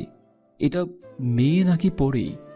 টানা টানা মায়াবী চোখ, মনে হচ্ছে সেই চোখগুলোতে ডুব দিয়ে সারা জীবন কাটিয়ে দেই। হঠাৎ রিয়াদের ধাক্কাধাক্কিতে আমার ভাবনার ছেদ ঘটল। এই সাহিদ, তোকে কখন থেকে ডাকতেছি। ও হ্যাঁ, না মানে বলো। মেয়েটা তোকে ডাকতেছে। আমি মেয়েটিকে বললাম, হ্যাঁ বলুন। আপনি কি শাহিদ হাসান শাহি? হ্যাঁ। আসলে আমি এই কলেজে ট্রান্সফার হয়ে এসেছি। প্রিন্সিপাল স্যারকে কিছু ভালো বন্ধুর কথা বললে তিনি আমাকে আপনাদের কাছে পাঠালেন। আমি কি আপনাদের বন্ধু হতে পারি? আমি কি বলবো ভেবে পাচ্ছি না। আমার ক্রাশ আমার কাছে এসেছে ফ্রেন্ড হওয়ার জন্য, ভাবা যায়? আমি বললাম, হ্যাঁ বন্ধু হতে পারো, কিন্তু তুমি করে বলতে হবে। মেয়েটি মুচকি হেসে বলল, ঠিক আছে বলবো। ও মুচকি হাসি দেখে তো আমি আবারও এই মেয়ের প্রতি ক্রাশ খাইলাম। কি তার হাসি! উফ, মনটা চাচ্ছে সারাক্ষণ তাকিয়ে থাকে। আমি বললাম যে এসো পরিচয় করিয়ে দেই। এরপরে আমার সকল বন্ধুদের সাথে মেয়েটিকে পরিচয় করিয়ে দিলাম। আমি ওকে জিজ্ঞাসা করলাম, তোমার নাম কি? আমার নাম সামিয়া আক্তার। হায় আল্লাহ, চেহারা যেমন সুন্দর, নামটাও তো তেমন সুন্দর। এরপরে আরও কিছুক্ষণ মেয়েটির সাথে আমাদের আড্ডা হলো, আর আড্ডা দিয়ে বাসায় চলে গেল। আজকে নাকি ক্লাস করবে না, আর যাওয়ার সময় আমার ফোন নাম্বারটা নিয়ে গেল। তারপর আমরা সবাই ক্লাসে গেলাম। সব ক্লাস শেষ করে সবাই মানে আমরা বন্ধুরা ক্যান্টিনে গেলাম। আর এটা আমাদের প্রতিদিনের একটা কাজ আর কি। ক্যান্টিনে যাওয়ার পর যে যার মতো অর্ডার করলাম। আর হ্যাঁ, আজকেই খাওয়ানোর দায়িত্ব হলো মিতুর, মানে ইকবালের জানুর। খাওয়া দাওয়া করতে করতে সাকিব আমাকে জিজ্ঞাসা করলো, আচ্ছা সাইদ, তুই আমাকে একটা কথা বলবি? বল। তুমি তো কোনোদিনও কোনো মেয়েকে সহজে বন্ধু বানাতে চাস না, কিন্তু আজকে তোর কি এমন হলো যে মেয়েটিকে মানে সামিয়াকে একবার দেখার পর তুই তাকে বন্ধু বানাইলি? সাকিব ঠিকই বলেছে। আর তুই তো কোনো মেয়ের দিকে ভুলেও তাকিয়ে দেখিস না, কিন্তু আজকে সামিয়াকে দেখার পর তুই অন্য জগতে হারিয়ে গিয়েছিলি। কি মামা, সামথিং সামথিং নাকি? আমি মুচকি এসে বললাম, আরে না, তেমন কিছু না। তুই আমাদের কাছে মিথ্যা বলার চেষ্টা করিস না, কারণ আমরা তোকে সেই ছোটবেলা থেকেই চিনি বা তোর সাথে চলাফেরা করি। সো কাহিনী কি বল? আসলে আমি সামিয়াকে প্রথম দেখাতেই ক্রাশ খেয়েছি। প্রথম দেখাতেই তাকে ভালো লেগে গেছে, যাকে বলতে পারিস আমি ভালোবেসে ফেলেছি। যাক মামা, তাহলে তুইও কাউকে ক্রাশ খাইলি। আরে ক্রাশ খাবে না কেন? আমাদের ভাবি কি দেখতে খারাপ নাকি? শহীদ ক্রাশ না খাইলে তো আমি নিজেই প্রপোজ করতাম। কি বললি? কিছু না, আমি মজা করছিলাম আর কি। শাশুড়ি মাকে যদি আজ তোর কথা না বলেছি, তাহলে আমার নাম মিতু না। আমাকে ছাড়া অন্য মেয়ের দিকে নজর দেওয়া? এই না না লক্ষ্মী বউ আমার এমন করে না, আর কারো দিকে নজর দিব না বলে দিলাম। মনে থাকে যেন। ঠিক আছে মিষ্টি বউ। আমরা নিত্যদিনে ওদের ওসব দেখে অভ্যস্ত। প্রত্যেক দিনে তারা এমন করে, তবে তাদের ভালোবাসার মধ্যে কোনো কমতি নেই, দিন দিন বেড়েই চলেছে। খাওয়া দাওয়া শেষ করে ক্যান্টিন থেকে বের হয়ে বন্ধুদের থেকে বিদায় নিলাম। এরপরে পার্কিং লট থেকে বাইক নিয়ে বাসায় চলে আসলাম। বাসায় এসে গোসল করে নামাজ পড়ে লাঞ্চ করতে বসলাম। সাফিয়া আর আব্বু এখনও আসেনি, আর তারা একটু দেরি করেই আসে। তাই প্রতিদিন আম্মু আর আমি একাই লাঞ্চ করি। আর লাঞ্চ করে রুমে এসে একটু রেস্ট নেওয়ার জন্য বেডে গাটা এলিয়ে দিলাম। তখন হঠাৎ করে ফোনটা বেজে উঠল। দেখি অপরিচিত নাম্বার। আমি রিসিভ করলাম, আর রিসিভ করতেই ওপাশ থেকে একটা মেইলি কণ্ঠে বলল, আসসালামু আলাইকুম। ওয়ালাইকুম আসসালাম। কে আপনি? চিনতে পারোনি? না, চিনতে পারিনি। কে আপনি? নাম বলুন। আজকে কাকে ফোন নাম্বার দিয়েছিলে? আমি একটু রেগেই বললাম, কই, কাউকে দেইনি তো। আর পরিচয় না দিলে ফোন কাটলাম। আরে রেগে যাচ্ছ কেন? আমি সামিয়া। সামিয়ার কথা শুনে আমি শোয়া থেকে ধরফর করে উঠে বসলাম। ও সামিয়া, আসলে আমি বুঝতে পারিনি। ঠিক আছে, সমস্যা নেই। তো কল দিয়েছো কি জন্য? কোনো দরকার নাকি? না, তেমন কিছু না। আমি ফোন দেওয়ায় তোমার অসুবিধা হলো নাকি? আরে না, অসুবিধা হতে যাবে কেন? আমি আবার ভাবলাম আমি ফোন দেওয়ার তোমার জিএফ এর সঙ্গে কথা বলতে অসুবিধা হচ্ছে বুঝি। আরে কি যে বলো না, আমার কোনো জিএফ নেই। সত্যি? কিন্তু তোমার এতে খুশি হওয়ার কারণ কি? সেটা তুমি বুঝবে না। আর শোনো, আজকে বিকেলে ফ্রি আছো? হ্যাঁ, কেন? তোমার সাথে ঘুরতে যাবো তাই। সামিয়ার কথা শুনে তো আমার লুঙ্গি ডান্স দেওয়ার মতো অবস্থা, কিন্তু নিজের আনন্দটাকে চাপা রেখে বললাম, কি, তুমি আমার সাথে ঘুরতে যাবে মানে? আমার সঙ্গে তো তোমার তেমন পরিচয় নেই। আমি এই শহরে নতুন এসেছি, তাই ঘুরতে বের হব, আর সেটাও তোমার সাথে। ব্যাস, তুমি পরিচিত হও আর অপরিচিত হও, বিকেলে আমাকে নিয়ে ঘুরতে যাবে, এটাই ফাইনাল, বুঝেছ? ঠিক আছে মহারানী। এই, তুমি আমাকে মহারানী বললে কেন? মহারানী তো বিএফ তার জিএফকে আদর করে বলে। সরি, ভুল হয়ে গেছে। তোমাকে আমার জিএফ করতে কতক্ষণ? কিছু বললে? কই, না না, এই মেয়ে আবার শুনতে পেল নাকি? ঠিক আছে, আমি রেডি হয়ে থাকবো, তুমি আমার বাসার সামনে এসে ফোন দিবা। আমি তো তোমার বাসা চিনি না। আমার বাসার ঠিকানা তোমার ফোনে এসএমএস করে পাঠিয়ে দিচ্ছি। ওকে। ফোন রেখে ভাবতে লাগলাম, সামিয়াও কি প্রথম দেখায় আমাকে ভালোবেসে ফেলেছে? আর তা না হলে আমার জিএফ না থাকার কথা শুনে এমন বিহেভ করলো কেন? না, এসব এখন ভেবে লাভ নেই। ঘুমিয়ে পড়লাম। ঘুম থেকে উঠে দেখি 4:30 বাজে। দ্রুত ফ্রেশ হয়ে আম্মুর কাছে গিয়ে বললাম, আম্মু, আমি একটু ঘুরতে বেরোচ্ছি। ঠিক আছে, তাড়াতাড়ি এসো। ঠিক আছে। আমার রুম থেকে বের হতেই সাফিয়া এসে বলল, ভাইয়া কোথায় যাবে? একটু বাইরে যাচ্ছি, তোর কিছু লাগবে? সাফিয়া কিছুক্ষণ ভেবে বলল, চকলেট আর ফুচকা নিয়ে এসো।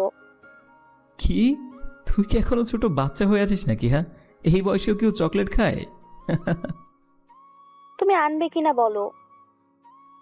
ঠিক আছে, আমার একমাত্র বোনটা, আমার একমাত্র ছোট্ট একটা বোন, সে বলেছে, তখন কি না নিয়ে আসতে পারি? তাড়াতাড়ি আসবে। আচ্ছা। এরপরে আমি বাইক নিয়ে বের হলাম সামিয়ার দেওয়া ঠিকানায়, মানে সামিয়ার বাসায়। আমার বাসা থেকে সামিয়ার বাসাটা বেশ দূরেই, প্রায় 45 মিনিট বাইক চালানোর পরে সামিয়ার বাসার সামনে এসে পৌঁছালাম। বাইকে বসে সামিয়াকে ফোন দিলাম। ফোন দিয়ে বাসা থেকে বের হয়ে আসতে বললাম। আর একটু পরে সামিয়ার বাসা থেকে বের হয়ে আসলো। আমি সামিয়ার দিকে তাকিয়ে তো আবারও ক্রাশ খেলাম। কি আছে এই মেয়েটার প্রতি যা বারবার আমাকে তার প্রতি আকর্ষিত করছে? নীল কালারের শাড়ি পরেছে, ঠোঁটে গোলাপি রঙের লিপস্টিক, আর হালকা মেকআপে যা লাগতেছে তা বলে বোঝাতে পারবো না। সামি আমার সামনে এসে তুড়ি মেরে বলল, এই যে মিস্টার, কি দেখো এমন করে? হ্যাঁ। আর আমি সামিয়ার দিকে তাকিয়ে থেকে বললাম, তোমাকে দেখতেছি, মন যাচ্ছে সারা জীবন এভাবে তাকিয়ে থাকে। তখন সামিয়া লজ্জা পেয়ে মাথা নিচু করে বলল, তাই? বাইকে ওঠো। এরপরে সামিয়া আমার বাইকে উঠল, আর আমি ওকে নিয়ে ঘুরতে বের হলাম। সামিয়ার বাসা থেকে খানিকটা দূরে যাওয়ার পরে বাইকের গতি বাড়িয়ে দিলাম। আর বাইকের গতি বাড়িয়ে দেওয়ার জন্য সামিয়া আমার কাঁধে হাত রেখে জড়িয়ে ধরল। আমি কিছুটা অস্বস্তি বোধ করতেছি, কারণ সামিয়া আমার জীবনের প্রথম মেয়ে যে কিনা আমার বাইকে এতটা ঘনিষ্ঠভাবে বসে আছে। আমি সামিয়াকে নিয়ে একটা পার্কে আসলাম। বাইক থেকে নেমে ওকে নিয়ে একটা গাছের নিচে বসলাম। দুজনে কিছুক্ষণ আড্ডা দিলাম। এরপরে আমি সামিয়াকে নিয়ে কিছু জায়গায় ঘোরাফেরা করে দুজনে গিয়ে ফুচকা খেয়ে ওকে ওর বাসায় নামিয়ে দিয়ে আমিও বাসায় চলে আসলাম। বাসায় আসতে আসতে সন্ধ্যা হয়ে গেল। বাসায় যেয়ে সাফিয়াকে ওর ফুচকা আর চকলেট দিয়ে রুমে আসলাম। রুমে এসে ফ্রেশ হয়ে নামাজ পড়ে স্টাডি করতে বসলাম। আর এরপরে ডিনার করে রুমে এসে ঘুমিয়ে পড়লাম।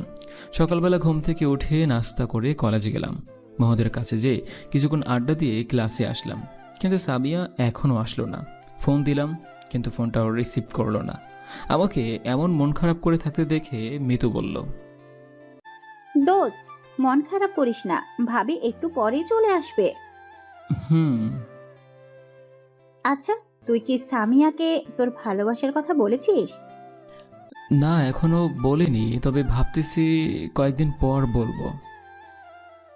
ঠিক আছে, কিন্তু বেশি দেরি করিস না, না হলে পাতি ফুরুত করে উড়াল দিবে।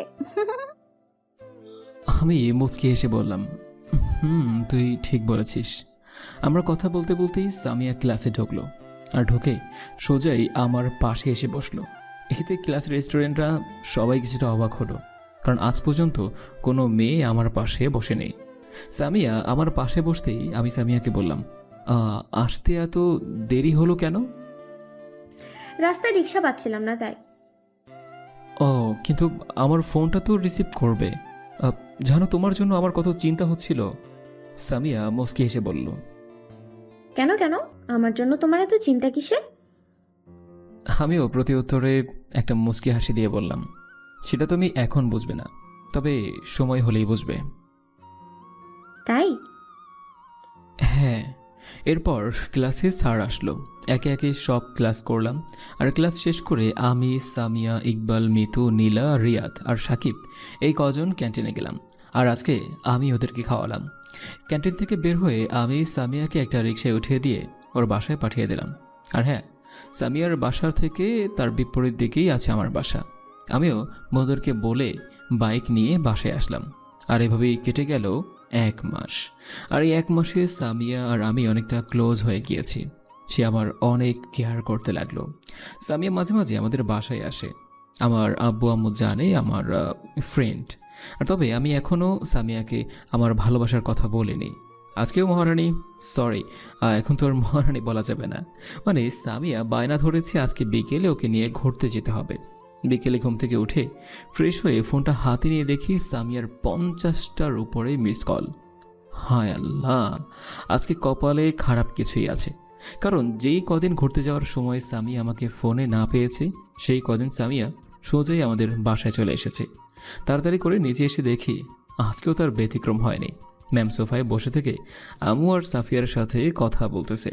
আমাকে দেখেই দাঁড়িয়ে গেল। এরপরে আমি আম্মুকে বলে সামিয়াকে নিয়ে ঘুরতে বের হলাম। বাইক নিয়ে আসলাম আব্দুল জলিল শিশু পার্কে। বেশ কিছুক্ষণ ঘোরাফেরা করার পরে সামিয়াকে নিয়ে একটা ফাঁকা জায়গায় বসলাম। তারপর আমি সামিয়াকে জিজ্ঞাসা করলাম, সামিয়া, তোমার কি বিএফ আছে? না, নাই, তবে একজনকে নিজের থেকেও বেশি ভালোবাসি।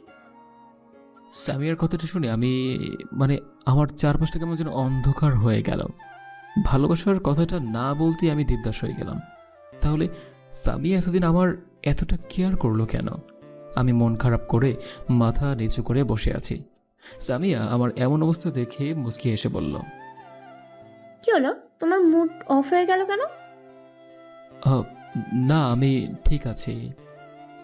সামিয়া বসা থেকে উঠে আমার সামনে এসে আমার হাত ধরে বলল, শাহিদ, তুমি কি আমাকে ভালোবাসো? সামিয়ার কথা শুনে আমি অবাক হয়ে গেলাম। আমি সামিয়ার চোখে চোখ রেখে বললাম, তুমি কি কিছুই বুঝতে পারো না আমি তোমাকে ভালোবাসি কি না? না বললে কি করে বুঝবো বলো? আমি সামিয়ার হাত দুটি শক্ত করে ধরলাম আর বললাম, হ্যাঁ সামিয়া, আমি তোমাকে ভালোবাসি। তোমাকে প্রথম দেখাতেই আমার ভালো লাগে, আর এখন সেটা ভালোবাসায় পরিণত হয়ে গিয়েছে। তাহলে আমাকে আগে বলোনি কেন? আমি অন্যদিকে তাকিয়ে বললাম, ভয় করতাম যদি তুমি আমাকে ভুল বুঝে ছেড়ে চলে যেতে, তাহলে হয়তো আমি তিলে তিলে শেষ হয়ে যেতাম। এতটাই ভালোবেসেছিলাম তোমাকে, কিন্তু আজ তোমাকে আমার সেই জমানো কথাগুলো না বলার জন্য আজ তার চেয়েও বেশি কষ্ট পেতে হচ্ছে। সামিয়া অবাক হয়ে বলল, কেন? এই তো আমার মনের কথাগুলো তোমাকে না বলার জন্য আজ তুমি তোমার মনে অন্য কারোর জন্য বাসা বেঁধেছ।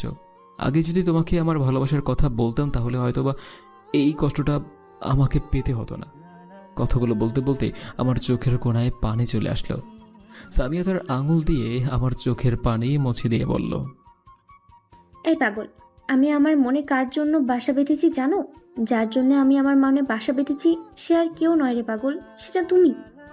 তোমাকে আমি প্রথম দেখাতেই ভালোবেসে ফেলেছি। আর তোমাকে ভালো না বাসলে তোমার এত কেয়ার, তোমার সাথে এত ঘোরাফেরা করতাম বলো? সামিয়ার কথা শুনে অবাকের উপর অবাক হয়ে গেলাম। আমি সামিয়াকে জড়িয়ে ধরে বললাম, তাহলে তুমি আমাকে বলনি কেন? যেন কত কষ্ট পেয়েছি। তাই? হ্যাঁ মহারানী, তুমি আমাকে কখনো ছেড়ে যাবে না তো? না মহারাজ, কখনো তোমাকে ছেড়ে যাব না। ছেড়ে গেলে কিন্তু আমি বাঁচব না। সামিয়া আমার কথা শুনে আমার মুখে হাত দিয়ে বলল, আর কখনো মরার কথা বলবে না, আর আমি তোমাকে কখনোই ছেড়ে যাব না বলেই আমার কপালে একটা চুমু দিল। এরপরে খুশি মনে আরও কিছুক্ষণ ঘোরাফেরা করে সামিয়াকে ওর বাসায় নামিয়ে দিয়ে গেলাম। আর নামিয়ে দেওয়ার পরে সামিয়া আমাকে ওর বাসায় যেতে বলল, কিন্তু আমি গেলাম না। তারপর বাসায় এসে আব্বু আম্মু আর সাফিয়ার সাথে কিছুক্ষণ আড্ডা দিয়ে রুমে আসলাম। এরপরে ডিনার করে ছাদে যেয়ে সামিয়ার সাথে কিছুক্ষণ ফোনে কথা বলে তারপর রুমে এসে শুয়ে পড়লাম। সকালবেলা ঘুম থেকে উঠে ফ্রেশ হয়ে নাস্তা করে কলেজে গেলাম। আর ক্লাস শেষ করে বন্ধুদের সাথে কিছুক্ষণ আড্ডা দিয়ে ওদেরকে নিয়ে একটা রেস্টুরেন্টে গেলাম। আমি ওদেরকে ইচ্ছে মতো খাইতে বললাম। খাওয়া দাওয়া শেষ করে বন্ধুরা আমাকে জিজ্ঞেস করলো কিসের জন্য আমি ওদেরকে ট্রিট দিচ্ছি। এরপরে আমি ওদেরকে আমার আর সামিয়ার সব কাহিনী বললাম। সামিয়া মাথা নিচু করে বসে আছে। এরপরে বাসায় আসলাম। আর বাসায় এসে গোসল করে নামাজ পড়ে লাঞ্চ করে ঘুমিয়ে পড়লাম। লেখাপড়া করে আড্ডা দিয়ে সামিয়াকে নিয়ে ঘোরাফেরা করে কাটিয়ে দিলাম একটি বছর। আর সামিয়া আমার ভালোবাসা আগের থেকেই অনেকটা জোরালো হয়েছে। তবে মাঝে মাঝে সামিয়া আমাকে সন্দেহ করে। আর আমি যদি মেয়েদের সাথে মানে বন্ধুদের সাথে একটু কথা বলি তাহলে আমার সাথে ঠিকমতো কথা বলবে না। আর আমিও তেমন কিছু মনে করি না, হয়তো ভালোবাসাটা বেশি হওয়ার আর এই জন্যই আমাকে সন্দেহ করে, পূর্ণ বিশ্বাস করতে পারছে না, তাই এমন করে হয়তো। পরবর্তীতে ঠিক হয়ে যাবে। আর কয়েকদিন পর আমাদের ইন্টার ফাইনাল পরীক্ষা। এখন লেখাপড়ায় একটু বেশি সময় দিতে হচ্ছে, আর যার ফলে সামিয়াকে বেশি সময় দিতে পারছি না। পরীক্ষা শুরু হয়ে গেল। পরীক্ষার মধ্যে সামিয়াকে নিয়ে তেমন ঘোরাফেরাও করা হয়নি, শুধু কথা হয়েছে। আজকে পরীক্ষা শেষ হলো। আল্লাহর রহমতে ভালোভাবেই পরীক্ষাটা দিলাম। সকালে ঘুম থেকে উঠে ফ্রেশ হয়ে নাস্তা করে সাফিয়া আর সামিয়াকে নিয়ে ঘুরতে বের হলাম, কারণ পরীক্ষার জন্য বেশ কয়েকদিন থেকে সামিয়াকে নিয়ে কোথাও ঘুরতে যাওয়া হয়নি। ঘোরাফেরা করে বাসায় আসলাম। বাসায় এসে গোসল করে জোহরের নামাজ পড়ে লাঞ্চ করে ঘুমিয়ে পড়লাম। আর এভাবেই কেটে গেল প্রায় 1 মাস। বিকেলে রুমে বসে আছি, তখন আম্মু এসে বলল, বাবা, তিশা মানে তোদের মামাতো বোন আমাদের এখানে আসতেছে, তুই বাসস্ট্যান্ডে যেয়ে তিশাকে একটু নিয়ে আয়। তিশা কখন বাসস্ট্যান্ডে এসে পৌঁছাবে? আমাকে একটু আগে ফোন দিয়ে বলল আরও আধ ঘন্টা পরে এসে পৌঁছাবে। ঠিক আছে আম্মু, যাচ্ছি। তারপর বাইক নিয়ে বাসা থেকে বের হয়ে বাসস্ট্যান্ডে চলে আসলাম। আর আমাদের বাসা থেকে বাসস্ট্যান্ড আর বাইক নিয়ে আসতে 7 থেকে 8 মিনিট সময় লাগে। বাসস্ট্যান্ডে এসে বাইক থেকে নামতেই ফোনটা বেজে উঠল। পকেট থেকে ফোনটা বের করে দেখি সামিয়া ফোন দিয়েছে। রিসিভ করতেই সামিয়া বলল, এই কোথায় আছো তুমি? আমি তো একটু বাসস্ট্যান্ড এসেছি। ও, কখন আসবে? প্রায় আধা ঘন্টা পর। ঠিক আছে, এসো। সামিয়ার সাথে কথা বলে ফোনটা পকেটে রাখতেই তিশা যে বাসে আসার কথা ছিল সেটা চলে এসেছে। আর আধা ঘন্টা পরে আসার কথা ছিল, কিন্তু এখনই আসলো কেন? যাকে এসব ভেবে লাভ নেই। তিশা বাস থেকে নেমে আমাকে দেখতে পেয়ে দৌড়ে এসে জড়িয়ে ধরে বলল, ভাইয়া কেমন আছিস? ভালো আছি আপু, তুই কেমন আছিস? আমিও ভালো আছি। তারপর তিশাকে বাইকে উঠিয়ে নিয়ে বাসায় যাওয়ার জন্য রওনা দিলাম। মাঝ রাস্তায় এসে তিশা একটা ফুচকার দোকান দেখতে পেয়ে আমার কাছে বায়না ধরলো ফুচকা খাবে। আমিও আর না করলাম না, কারণ আমিও তিশাকে নিজের বোনের মতোই ভালোবাসি। বাইক থেকে নেমে দুজনে ফুচকার দোকানে গিয়ে বসলাম। তিশা আর আমি পাশাপাশি বসলাম। আর ফুচকার দোকানটা রাস্তার পাশে হওয়ায় যে কেউ আমাদেরকে রাস্তায় থেকে স্পষ্টভাবেই দেখতে পারবে। আর একটু পর ফুচকাওয়ালা মামা এসে এক প্লেটে ফুচকা দিয়ে গেলেন, তবে এক প্লেটেই ডাবল প্লেটের ফুচকা ছিল। আমি তিশাকে ফুচকা খাইয়ে দিচ্ছি আর তিশা আমাকে খাইয়ে দিচ্ছে। আর হ্যাঁ, ছোটোবেলায় যখন তিশা আমাদের বাসায় থাকতো তখন থেকেই কিন্তু আমি তিশাকে নিজের হাতে খাইয়ে দিতাম। বলতে পারেন যে আমার হাতে খাবার খাওয়া ছাড়া তিশার পেট ভরে না। আর এই অভ্যাসটা তো এখনও আছে। হঠাৎ করে কে যেন এসে আমার শার্টের কলার চেপে ধরলো। তাকে দেখি সামিয়া, রাগে চোখ মুখ লাল হয়ে গেছে। আর আমাকে কিছু বলতে না দিয়েই সামিয়া ঠাস ঠাস করে দুইটা চর মেরে বলল, এটাই তোর বাস স্ট্যান্ড? বাস স্ট্যান্ডের নাম করে তুই এখানে মেয়ে নিয়ে ফুর্তি করতেছিস? সামি, আমার কথাটা শোনো। কি শুনবো? হ্যাঁ, আমাকে ছেড়ে তুই অন্য মেয়ের সাথে নষ্টি ফষ্টি করে বেড়াচ্ছিস কেন? তুই আমার ভালোবাসাকে নিয়ে খেললি। আমি সামিয়ার হাত ধরে বললাম, সামিয়া প্লিজ, তুমি আমার কথাটা তো শোনো। সামিয়া ওর পা থেকে জুতা খুলে আমার গালে দুইটা মেরে বলল, তুই আর কখনো আমার নাম মুখে নিবি না। তোকে ভালোবাসাটাই আমার জীবনের সবচেয়ে বড় ভুল। তোকে ভালো মনে করে তোর সাথে সম্পর্ক করেছিলাম, কিন্তু কি করলি এটা? তুই একটা প্রতারক। তুই কখনো আমার সামনে আসবি না। তোকে দেখে এখন আমার ঘৃণা হয়, জাস্ট ঘৃণা। এই কথাগুলো বলে সামিয়া চলে গেল। তিশা ওকে থামিয়ে কিছু বলতে চাইল, বাট আমি তিশাকে থামিয়ে দিলাম, কারণ এতদিনে সে আমার ভালোবাসাটাকে বুঝতে পারলো না। এতক্ষণে অনেক লোক জড়ো হয়ে গিয়েছে, সবাই আমাকে নিয়ে বাজে মন্তব্য করতেছে। আমি তাদের কাছে হয়ে গেলাম এক প্লে বয়, কিন্তু কেউ আমার কাছে এসে সত্যিটা জানতে চাইল না। আমি আর কিছু না বলে দোকানের বিল মিটিয়ে তিশাকে নিয়ে বাসায় আসলাম। বাসায় এসে ফ্রেশ হয়ে শুয়ে থেকে ভাবতে লাগলাম, কি হয়ে গেল? সামি একটা ছোট্ট বিষয় নিয়ে এরকম বিহেভ করবে তা ভাবতেও পারেনি। সন্দেহ করাটাই স্বাভাবিক ছিল, কিন্তু সে তো বিষয়টা আগে ভালোভাবে জানবে। হঠাৎ তিশা আমার রুমে এসে আমার পাশে বসে বলল, ভাইয়া, আমার জন্য আজ তোর এমন হলো, প্লিজ তুই আমাকে মাফ করে দে। আমি তিশাকে বললাম, আরে পাগলি, এটা স্বাভাবিক ব্যাপার, পরে এমনিতেই ঠিক হয়ে যাবে, চল নিচে যাই। চলো। আর হ্যাঁ, তিশা আমার আর সামিয়ার সম্পর্কে সব কিছু জানে। তিশাকে আমি সামিয়ার একটা ছবি দেখিয়েছিলাম, কিন্তু সামিয়া তিশাকে চিনত না। আর তিশা ছাড়া আমার আর সামিয়ার ব্যাপারে আমার পরিবারে কেউ জানে না। নিচে গিয়ে সোফায় বসে সামিয়ার বলা কথাগুলো ভাবতেই আমার ভিতরটা মোচড়ে দিয়ে উঠল। আমি আর বসে না থেকে আমার রুমে চলে আসলাম। রুমে এসে বেডে আধশোয়া হয়ে সামিয়াকে ফোন দিলাম। কি করবো, বড্ড ভালোবাসি যে মেয়েটাকে। একবার ঢুকলো, ঢোকার পর আমার ফোনটা কেটে দিল, আবার দিলাম, এখন আর ফোন ঢুকতেছে না। ফোনের সুইচটা অফ করে রেখেছে।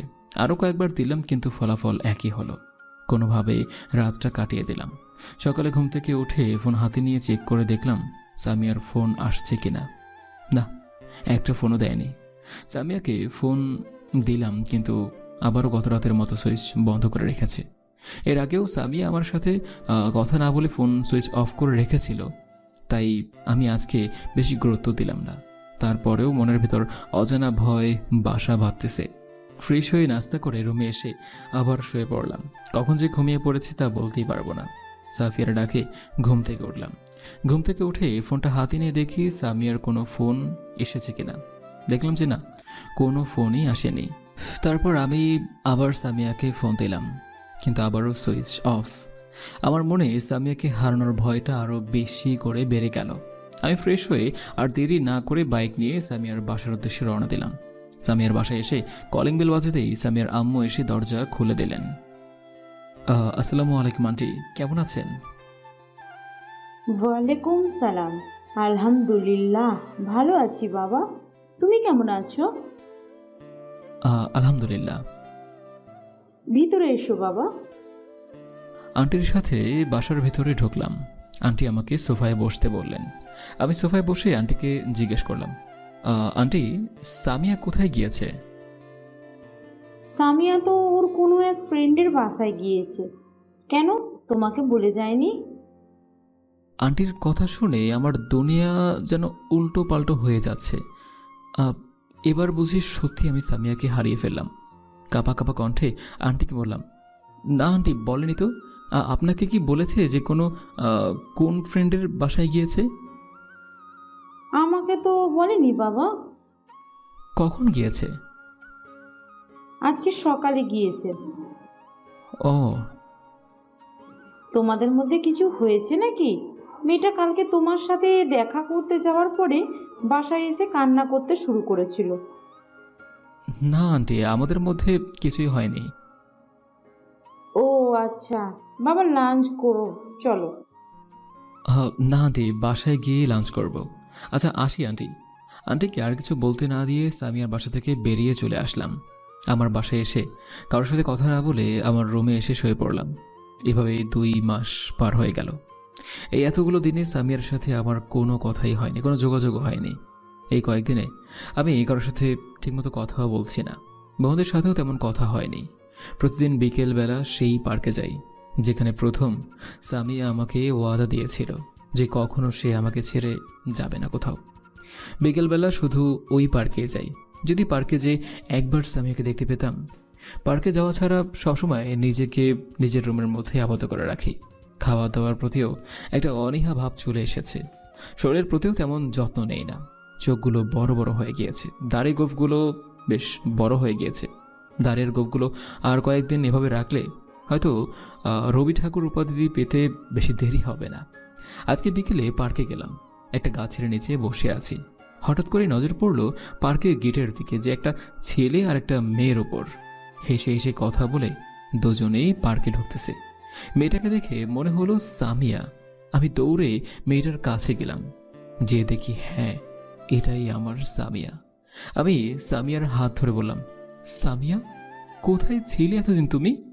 জানো তোমাকে ছাড়া আমি কত কষ্ট পেয়েছি? সামিয়া আমার হাত থেকে ওর হাতটা ছাড়িয়ে নিয়ে বলল, কে আপনি? আমি কোথায় ছিলাম না ছিলাম তা জেনে আপনি কি করবেন? আমি আবার সামিয়ার হাত ধরে বললাম, প্লিজ সামিয়া, আমার কথাটা শোনো আর ফিরে এসো। আমার কথা শুনে সামিয়ার সাথে থাকা ছেলেটা আমাকে বলল, এই ছেলে, কে তুমি? আমার স্ত্রীকে এসব কি বলতেছো? ছেলেটার কথা শুনে আমার মাথা গরম হয়ে গেল। আমি ছেলেটার শার্টের কলার ধরে বললাম, সামিয়া শুধু আমার। বুঝতে পেরে আমাকে আর বলতে না দিয়ে সামিয়া আমার গালে 2টা চর মেরে বলল, ছোট লোক, নর্দমার কিট, তোকে আমি বলেছিলাম না যে তুই আমার সামনে আসবি না? তারপরও কেন এসেছিস, লুচ্চা কথাকার? বলেই আবার 2টা চর মারল। সামিয়ার কথা শুনে আমার চোখ দিয়ে পানি পড়তে লাগলো। পাশে দাঁড়িয়ে থাকা কয়েকটা ছেলে সামিয়ার কাছে এসে বলল, কি হয়েছে আপু? দেখো না ভাইয়া, এই ছোট লোক লুচ্চা আমার সাথে লুচ্চামি করতে এসেছে। আমার বয়ফ্রেন্ড তাকে বাগাতে হয়, সে আমার বয়ফ্রেন্ডকে মেরেছে। আমি চোখের পানি ফেলতেছি আর সামিয়ার কথাগুলো শুনতেছি। হায় রে সামিয়া, এটাই তোর ভালোবাসা? হ্যাঁ, আর এটাই তোর ওয়াদা? আচ্ছা আপনি যান, আমরা একে দেখতেছি। সামিয়া ওর সাথে থাকা ছেলেকে বলল, চলো জানো, এসব লুচ্চা ছোট লোকের কথাই কিছু মনে করো না। আর ভাইয়ারা, আপনারা ওর এমন ব্যবস্থা করবেন যাতে সে কোনো মেয়ের দিকে তাকাতে না পারে। এই কথা বলেই সামিয়া আমার দিকে তাকিয়ে একটা মুচকি হাসি দিয়ে ওর সাথে থাকা ছেলেটার হাত ধরে হাঁটা ধরল। এদিকে সামিয়ার কথাগুলো শুনে ছেলেগুলো আমাকে ইচ্ছে মতো মারতে লাগলো। সেই দিকে আমার কোনো ভ্রক্ষেপ নেই। আমি অপলক দৃষ্টিতে সামিয়ার যাওয়ার দিকে তাকিয়ে আছি, আর আমার ঠোঁটের কোণে ফুটে রয়েছে একটা মুচকি হাসির রেখা। ছেলেগুলো আমাকে কতক্ষণ ধরে পিটিয়েছে তা বলতে পারবো না, কারণ সামিয়ার দেওয়া আঘাতের কাছে এই ছেলেগুলোর দেওয়া আঘাত আমার কাছে কিছুই মনে হচ্ছে না। চোখ খুলে দেখি আমি একটা গাছের নিচে পড়ে আছি। চারদিকে তাকিয়ে দেখি এই গাছটা এই পার্কের এক পাশে আছে, যেখানে সচরাচর কেউ যায় না, আর সন্ধ্যা হওয়ায় তেমন কেউ নেই। আমি কোনো রকম ভাবে উঠলাম। হাঁটার মতো অবস্থাও নেই আমার। পকেট থেকে ফোনটা বের করে রিয়াদকে ফোন দিয়ে এখানে আসতে বললাম। মোবাইলের স্ক্রিনটাও ভেঙে গিয়েছে। আর হ্যাঁ, রিয়াদের বাসা পার্কের কাছেই। রিয়াদ আমার কাছে এসে আমার এই অবস্থা দেখে নানান প্রশ্ন করতে লাগলো। আমি তাকে একটা কথাই বললাম যে সময় হলে সবই জানতে পারবে। রিয়াদের সাথে একটা ক্লিনিকে গিয়ে কাটা জায়গাগুলোতে ড্রেসিং করালাম। এরপরে কিছু মেডিসিন নিয়ে রিয়াদকে নিয়ে বাসায় আসলাম। রিয়াদ আমাকে বাসায় নামিয়ে দিয়ে ওর বাসায় চলে গেল। কলিং বেল বাজাতেই আম্মু এসে দরজা খুলে দিল। আম্মু আমার সব জায়গায় বেন্ডিজ অবস্থায় দেখে কান্না শুরু করে দিল। আম্মু কি করে হয়েছে তা জানতে চাইল। আমি শুধু এটাই বললাম যে অ্যাক্সিডেন্ট হয়েছে। এসে দরজা বন্ধ করে কান্না করতে লাগলাম। কান্না করতে করতে কি হয়েছিল তা আমার আর মনে নেই। চোখ খুলে দেখি আমার মাথার কাছে আম্মু বসে আছে। সাফিয়া আর তিশা দুজনই আমার পাশে বসে আছে। ডাক্তার আমার চেক আপ করতেছে আর আব্বু ডক্টরের পাশে দাঁড়িয়ে আছে। ভালোভাবে রুমটা পর্যবেক্ষণ করে দেখতে পেলাম যে এটা একটা হসপিটালের রুম। আমার চোখ খুলতে দেখে আম্মু আমার কপালে চুমু দিয়ে বলল, তোর জ্ঞান ফিরেছে বাবা? আমি আস্তে আস্তে বলতে লাগলাম, হ্যাঁ আম্মু, কিন্তু কি হয়েছিল আমার? আমার কথা শুনে ডক্টর বলল, তোমার কি হয়েছে তা আমি বলতেছি। আজ থেকে 3 দিন যাবৎ তুমি জ্ঞান হারিয়েছিলে। ডক্টরের কথা শুনে তো আমি একদম অবাক হয়ে গেলাম। 3 দিন পর আমার জ্ঞান ফিরল। ডক্টরকে জিজ্ঞেস করলাম যে কি হয়েছিল আমার। অতিরিক্ত চিন্তা এবং না খেয়ে থাকার জন্য তোমার শরীরটা দুর্বল হয়ে পড়েছে, আর সেদিন অ্যাক্সিডেন্ট হওয়ার ফলে আরও দুর্বল হয়ে যায়, যার ফলে তুমি জ্ঞান হারিয়ে ফেলো, আর আজকে জ্ঞান ফেরে। ও, কয়েকদিন পর আমাকে হসপিটাল থেকে বাসায় নিয়ে আসা হলো। রুমে বসে থাকতেই তিশা আমার রুমে এসে আমার পাশে বসলো। বসে আমাকে জিজ্ঞাসা করলো, ভাইয়া তোর কি হয়েছিল, সত্যি করে বলবি? এরপরে আমি তিশাকে জড়িয়ে ধরে কান্না করতে করতে সেদিন পার্কে সামিয়ার সাথে ঘটে যাওয়ার সব কিছুই বললাম। তিশা আমার মাথায় হাত বুলিয়ে দিতে দিতে বলল, ভাইয়া সে যদি তোকে ছাড়া ভালো থাকে তাহলে তুই কেন তাকে ছাড়া ভালোভাবে থাকতে পারবি না? বড্ড বেশি ভালোবাসি যে তাকে। তাহলে আমি তাকে সব সত্যিটা বলে দিই। সে যদি আমাকে ছাড়া অন্য কাউকে নিয়ে ভালো থাকে তাহলে অযথা আমি কেন তার পথের কাঁটা হতে যাব? তাহলে তার কথা ভেবে নিজেকে কষ্ট দিচ্ছ কেন? আমি একটা মুচকি হাসি দিয়ে বললাম, কি আমি কষ্ট পাচ্ছি? আমি তো ঠিক আছি। চলো ডিনার করবে। চল। ডিনার করে রুমে এসে শুয়ে পড়লাম। সামিয়ার কথা মনে পড়তেছে। সে কি করে পারলো এমনটা করতে? সে যদি আমাকে একটাবার জিজ্ঞাসা করতো বা জানতে চাইতো যে মেয়েটা কে, তাহলেই তো আমি বলে দিতাম। কিন্তু না, সে তা করলো না। সে আমাকে ছাড়া অন্যজনকে বেছে নিয়েছে। এটাই ছিল তার ওয়াদা, এটাই ছিল তার বিশ্বাস। বেশ, আমাকে ছাড়া যদি সেই অন্য কাউকে নিয়ে ভালো থাকতে পারে তাহলে আমি কেন তাদের মধ্যে শুধু শুধু দেয়াল হতে যাব? হয়তোবা তাকে ভুলে আমার থাকতে একটু কষ্ট হবে, কিন্তু ভুলতে তো হবেই আমাকে। এই শহরে থাকলে হয়তোবা তার মায়া আরও বেশি জড়িয়ে পড়ব। চলে যাব এই শহর ছেড়ে। সকালে ঘুম থেকে উঠে নাস্তা করার সময় আমি আব্বুকে বললাম, আব্বু, আমি এই শহর ছেড়ে দূরে কোথাও যেতে যাচ্ছি। আমার কথা শুনে আব্বু কিছুটা অবাক হয়ে বলল, কেন? আসলে আব্বু, আমি বাইরে থেকে লেখাপড়া করতে চাচ্ছি, আর এখন থেকেই তো ভর্তির প্রিপারেশন নিতে হবে। ঠিক আছে, কিন্তু কোথায় যাবে? তিশা আমার কথার মর্ম বুঝতে পারে আর আব্বুকে বলল, আঙ্কেল, ভাইয়া যখন বাইরে থেকে লেখাপড়া করতে যাচ্ছে তাহলে আমাদের বাসায় পাঠিয়ে দেন। সেখানে ভার্সিটিতে ক্লাস করবে আর আমাদের বাসায় থাকবে। ঠিক আছে। আমার ছেলেকে আমি কোথাও যেতে দেব না। আম্মু, বোঝার চেষ্টা করো। এরপরে আমি আর তিশা অনেক বোঝানোর পর আম্মু আমাকে মামার বাসায় পাঠাতে রাজি হয়। এর কয়েকদিন পর আমি চলে আসলাম আমার চিরচেনার শহর ছেড়ে রাজশাহীর ব্যস্ত নগরীতে। আসার সময় আম্মু, আব্বু আর সাফিয়াকে জড়িয়ে ধরে প্রচুর কেঁদেছিলাম, কেননা কোনোদিন তাদেরকে ছেড়ে কোথাও থাকিনি। আর আজ রাজশাহীতে যাচ্ছি। জানি না কতদিন পর আবার নিজের শহরে যাব। রাজশাহী আসার কিছুদিন পরেই ভার্সিটিতে অ্যাডমিশন দিলাম। আল্লাহর রহমতে টেকেও গেলাম। এরপর শুরু হলো আমার জীবনের নতুন অধ্যায়, যেখানে নেই মা, বাবা, বোনের সেই আদর, স্নেহ, ভালোবাসা, আর যেখানে নেই আমার ভালোবাসার মানুষটির কোনো অস্তিত্ব।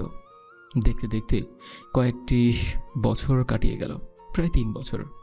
এই 3 বছরে একবারও আমি নওগাঁয় যাইনি। মা বাবা আর সাফিয়া রাজশাহীতে এসে আমাকে দেখে যেতেন। বোনদের সাথেও মাঝে মাঝে কথা হতো, ওদের কাছ থেকে সামিয়ার খবর নিতাম। কি করব, মনটা যে বড্ড বেশি বেইমান। সামিয়ার এখনও বিয়ে হয়নি, কোথায় যেন জব করে। হঠাৎ কারো ডাকে বর্তমানে ফিরে আসলাম। বর্তমান পিছনে তাকিয়ে দেখি তিশা দাঁড়িয়ে আছে। আমি বললাম, কিরে কিছু বলবি? তিশা আমাকে জড়িয়ে ধরে কান্না করতে করতে বলল, আমাকে মাফ করে দিস ভাইয়া। সেদিন যদি তোর হাতে ফুচকা না খেতাম তাহলে আজকে তোকে তোর ভালোবাসার মানুষ ভুল বুঝতো না। তিশার কথাগুলো বলতে বলতে আমার চোখে পানি মুছিয়ে দিল। আর অতীত ভাবতে ভাবতে কখন যে চোখের কোণায় পানি এসেছে বলতেই পারবো না। তিশাও কান্না করতেছে। আমিও তিশার চোখের পানি মুছিয়ে দিয়ে কপালে একটা চুমু দিয়ে বললাম, আরে পাগলি, যা হওয়ার তা তো হয়ে গিয়েছে। আমার প্রতি তার ভালোবাসার চেয়ে সন্দেহটাই বেশি ছিল। আর সবচেয়ে বড় কথা হলো, সে আমার ভাগ্যে ছিল না। এসব বাদ দে, নিচে চল। তিশাকে রুমে দিয়ে আমি আমার রুমে এসে শুয়ে পড়লাম। ফোনটা হাতে নিয়ে দেখি রাত 1টা বাজে। কখন যে এত রাত হয়েছে বলতে পারবো না। সকালে মামির ডাকে ঘুম ভাঙল। ঘুম থেকে উঠে ফ্রেশ হয়ে নাস্তা করে মামিকে বলে কলেজে গেলাম। কলেজে গিয়ে দেখি একটা ছেলে একটা মেয়েকে অশ্লীল ভাষায় কথা বলতেছে। ছেলেটাকে আমি চিনি অবশ্য, অন্য ডিপার্টমেন্টের 4র্থ বর্ষের ছাত্র, নাম হচ্ছে শিহাব। বাবা প্রভাবশালী হওয়ায় সে একটু ক্ষমতার বড়াই দেখায় আর কি। আর মেয়েটা হলো ফার্স্ট ইয়ারের। মেয়েটাকে অশ্লীল কথাবার্তা বলায় মেয়েটির বয়ফ্রেন্ড শিহাবকে চর মারতেই শিহাবের বন্ধুরা এসে মেয়েটার বয়ফ্রেন্ডকে মারতে লাগলো। শিহাবের একটা বন্ধু মেয়েটির বয়ফ্রেন্ডকে এমনভাবে মেরেছে যে তার নাক দিয়ে রক্ত বের হতে লাগলো। এটা দেখে আমার শরীরের ভিতরের অন্যায়ের প্রতিবাদকারী রক্তগুলো গরম হতে লাগলো। আমি রাফি আর সিফাতকে নিয়ে ওদের উপর ঝাঁপিয়ে পড়লাম। আর আমাদের একটা সংগঠন আছে যারা অন্যায়ের মোকাবেলা করতে সর্বদা নিয়োজিত। আর এই সংগঠনের প্রতিষ্ঠাতা হলো আমি এবং আমার বন্ধুরা। বন্ধুরাও ওদেরকে মারতেছে। একটু পরে কলেজে পুলিশের গাড়ি ঢুকলো। গাড়িটা আমাদের কাছে এসে থামলো। আর গাড়ি থেকে কিছু পুলিশ বের হয়ে এসে আমাকে আর আমার বন্ধুদেরকে, মানে যারা মারামারি করেছে, তাদেরকে গাড়িতে তুললো। আমিও কিছু বললাম না, কারণ এদেরকে কিছু বলে কোনো লাভ নেই, এরা অর্ডার প্রাপ্ত। আমি বন্ধুদেরকে চুপ থাকতে বললাম। আর একটু পরে আমাদেরকে থানায় নিয়ে যাওয়া হলো। গাড়ি থেকে নামিয়ে আমাদেরকে একটা লকআপে নিয়ে যাওয়া হলো। কিছুক্ষণ পরে সামিয়া রুমে প্রবেশ করলো আর হাতে একটা লাঠি। সোজা আমার কাছে এসে বলতে লাগলো, মাস্তান হয়ে গেছিস না, দাঁড়া আজ তোর মাস্তানে বের করতেছি।